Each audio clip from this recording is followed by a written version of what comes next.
Hello नमस्कार, मी गौरी स्वागत करते तुमचं गौरी अँड होम या चॅनलमध्ये। तर आज एक छान इंटरेस्टेड असा व्हिडिओ तुमच्याबरोबर मी शेअर करत आहे। तर व्हिडिओ शेवटपर्यंत बघायला विसरू नका आणि चॅनलला सबस्क्राईब करायला विसरू नका। तर जसं की आम्हाला नाश्त्याची ऑर्डर आम्हाला पूर्ण करून द्यायची होती। तर नाश्ता असा होता की इडली, वडा, सांबार आणि चटणी। तर त्याच्यासाठीच माझी इथं तयारी सगळी चालू आहे।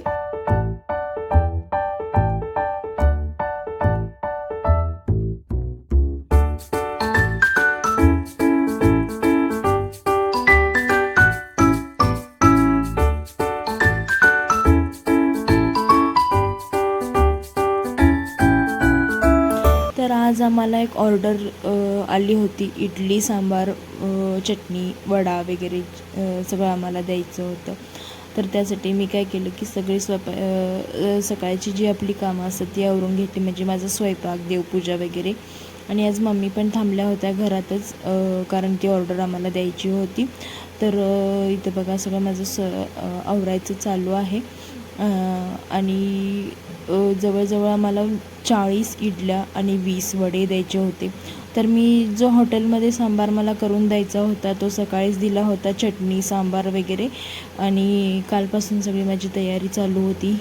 इडलीचं पीठ सगळं तयार करून ठेवायचं, परत वड्याचं पीठ तयार करून ठेवायचं, सगळं झालं होतं, तयार झालं होतं। आता फक्त सांबार आणि चटणी करायची होती।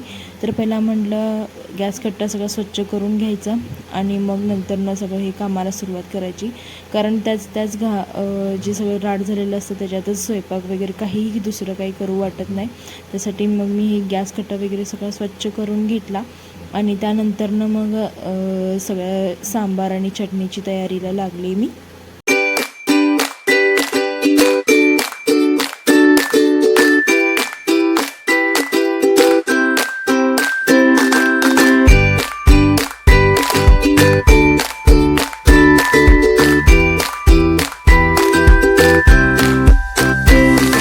कट्टा सगळा स्वच्छ करून घेणार मी, गॅस पण जरासं पुसून घेणार, कारण सकाळी जी डाळ मी लावली होती ती थोडीशी उडाली होती, तर गॅसवर सगळं पडलं होतं ते। तर ते सगळं स्वच्छ करून घेतलं, गॅस पण स्वच्छ केला, कट्टा पण स्वच्छ केला।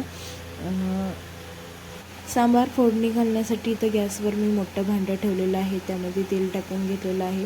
आणि जे मला काही घालायचं होतं, भाजी, कांदा, टोमॅटो वगैरे सगळं एकदमच चिरून घेतलं। आणि डाळ थोडीशी घट्ट झाली होती, त्याच्यामुळे रवीने ती जराशी स्मॅश करून घेतली, कारण वेळेपर्यंत ठेवली होती मी तशीच ती। तर आता सांबार मी फोडणी घालून घेते। आणि कसं असतं ना, आपल्या आवडीचं जे काम असतं ना, तर ते काम करण्यासाठी आपल्याला बाकीची कितीही कामं करायला लागू देत, आपण ते करून ते काम हातात घेतोच। माझं पण तसंच काहीतरी आहे, हे सांबार, इडली वगैरे करायला मला फार आवडतं आणि माझी आवड पण आहे आणि मला त्यात इंटरेस्ट पण आहे, त्यामुळे मी ते आवडीनं करते। आता मी हे दुसऱ्यांदा करत आहे, सकाळी एकदा सांबार करून दिलं हॉटेलमध्ये आणि आता हे दुसऱ्यांदा करत आहे सांबार मी। हॉटेलची सगळी कामं करायला पण आवडतात, घरातली पण कामं करायला आवडतात, त्याचसोबत मला माझी आवड जपायला पण खूप आवडते।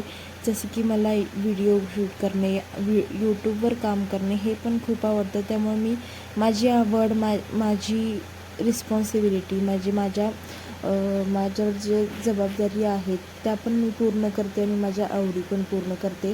जसं की माझा डान्स हा माझा आवडीचा, माझा छंद आहे, भाग आहे माझ्या आवडीचा, तर तो पण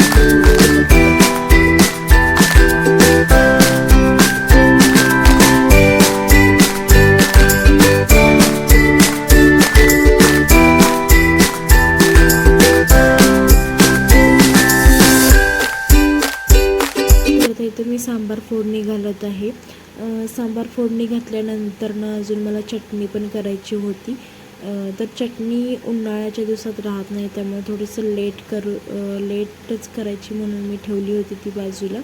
आणि म्हणून बाकीची सगळी कामं आवरून घेतली, कारण चटणी वेळाने केली तरी चालते, लगेच पण होते, फास्ट पण होते आणि जराशी वेळाने केलेलेच बरे असते, कारण मला 12 वाजेपर्यंत तो नाश्ता सगळा द्यायचा होता।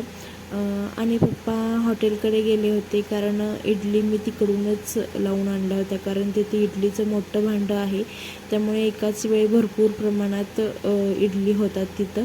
त्यामुळे म्हणलं मी इथं घरात नको करायला, तिथनंच करून आणलेलं बरं म्हणलं हॉटेलमधनं।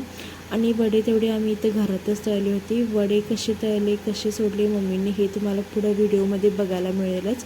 तर आता इथे चटणी वगैरे घालून घेते मी सांबारमध्ये. सांबार वगैरे करताना काय करायचं, आपण जो सगळं कांदा टोमॅटो वगैरे भाजलेलं असतं ना, त्यामध्येच चटणी वगैरे सगळं घालायचं, सांबार मसाला, परत मीठ, पूर्ण सांबाराला जेवढं लागणार असतं तेवढं मीठ, चिंच, गूळ, सगळ्या ह्या ज्या वस्तू आहेत त्या सगळ्या वस्तू त्या मसाल्यामध्येच घालायच्या, जेणेकरून कारण त्यामध्ये आपण ते सगळं तेलामध्ये भाजलेलं असतं, त्यामुळे ते तेल सगळ्या डाळीला लागतं आणि सगळ्या पूर्ण डाळीला सांबाराची टेस्ट येते असं असतं. त्यामुळे मी तसं करते की फोडणीमध्ये सगळं गूळ, चिंच वगैरे घालून घेते, चटणी, मीठ वगैरे सगळं त्यामध्येच घालून घेते.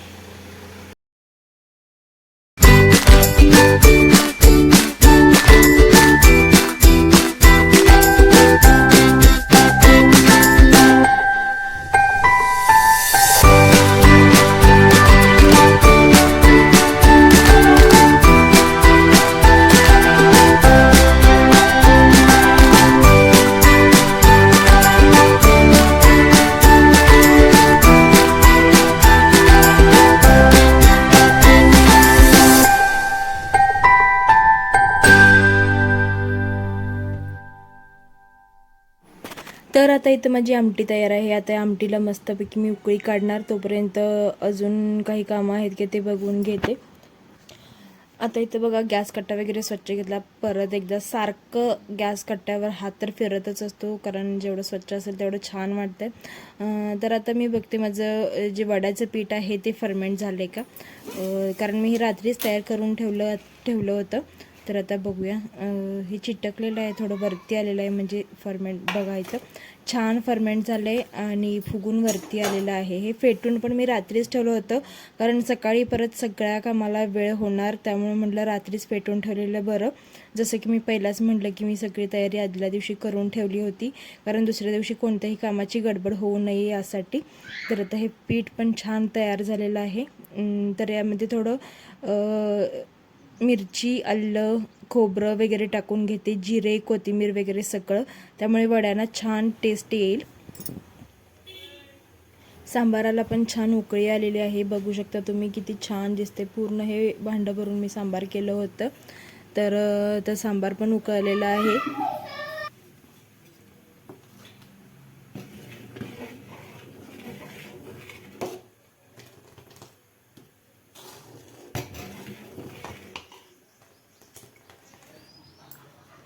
चटणी पण तयार करून घेतली आणि आता इथं मम्मी वडे तळायला घेत आहेत. तर ते सगळं जे आलं, खोबरं, मिरची, कोथिंबीर, जिरे वगैरे सगळं होतं ते आम्ही वड्याच्या पिठामध्ये टाकून घेतलेलं आहे.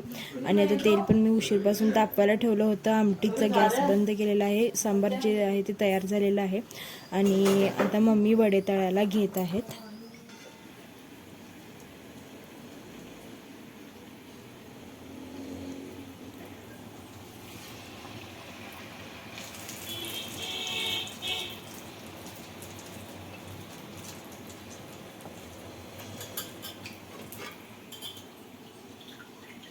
मम्मी हॉटेलमध्ये वडे तळतात, त्यामुळे त्यांचा चांगलाच हात बसलेला आहे. त्यांना मशीनची गरज नाही. मी जर तळायचं झालं तर मला मशीन लागतं, जे आपलं उडीद वडे करण्याचं मशीन असतं, मी त्यांना करते, मला येत नाही असं करायला. तर त्यांचा चांगलाच हात बसला आहे त्यामुळं. आणि बघा इथं किती छान कलर आला, गोल्डन कलर, क्रिस्पी पण झालेत भरपूर आणि कलर पण खूप छान आलेला आहे वड्यांना. तर असे छान वडे करतात आमच्या मम्मी. आणि आता असंच सगळे वडे करून घेणार आम्ही. एकूण 20 वडे आम्हाला तिथं द्यायचे होते, तर आता 3 झालेत. आता सगळे नंतर वडे आम्ही करून घेणार.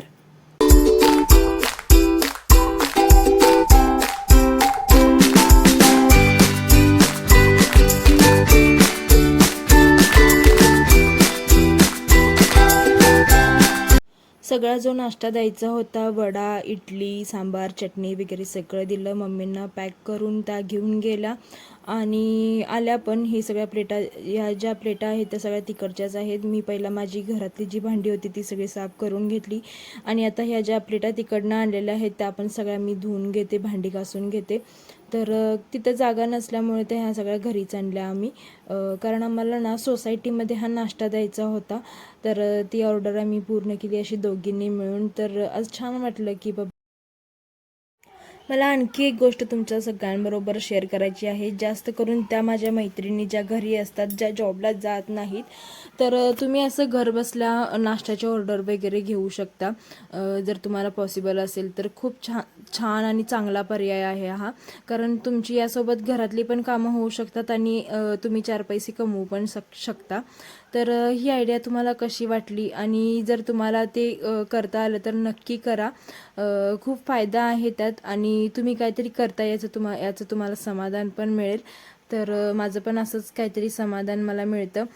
आमचं हॉटेल आहे त्यामुळे ऑर्डर येत असतात. जर तुम्हाला अशा ऑर्डर्स घ्यायच्या असल्या तर तुम्ही बोर्ड वगैरे लावू शकता. त्यामुळे तुमची पब्लिसिटी होते आणि ॲडव्हर्टाइजमेंट पण होत राहते. तर कसा वाटला हा माझा आजचा व्हिडिओ हे कमेंट करून सांगायला विसरू नका. Bye bye.